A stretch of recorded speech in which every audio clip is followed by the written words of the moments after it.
A rusty shifter moves us. A bell sets hearts hopping.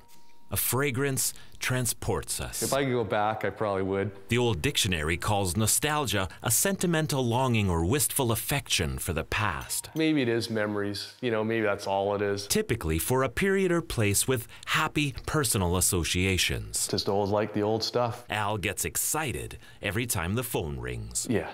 He restores the things that make us sentimental. Whiplash Customs. Somebody's got to bring it back to life, I think.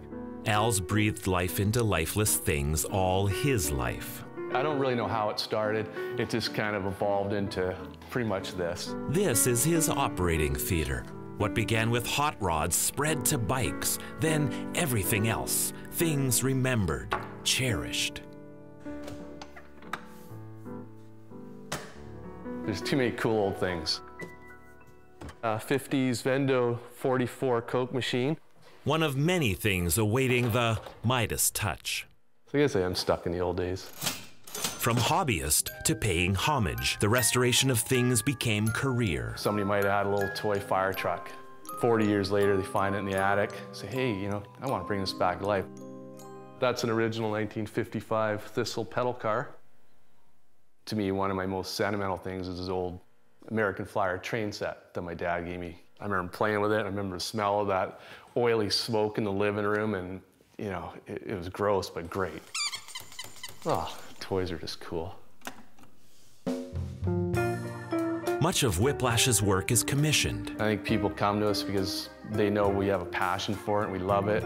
This mocked-up malt shop, his showroom. Yeah, I wish I could keep everything that comes in here. But raising the past isn't easy.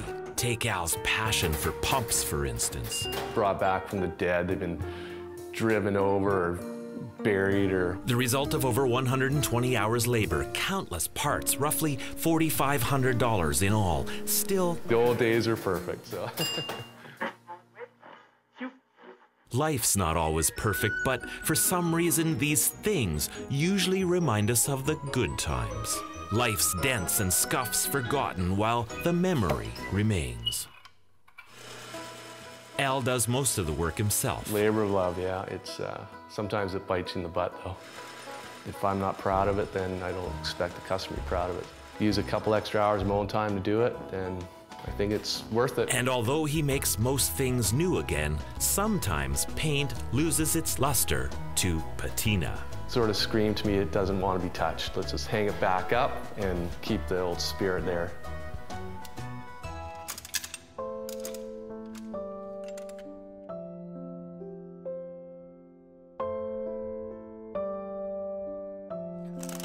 Sentimental things, hearkening to a time when things were good, when we were young, when life made sense.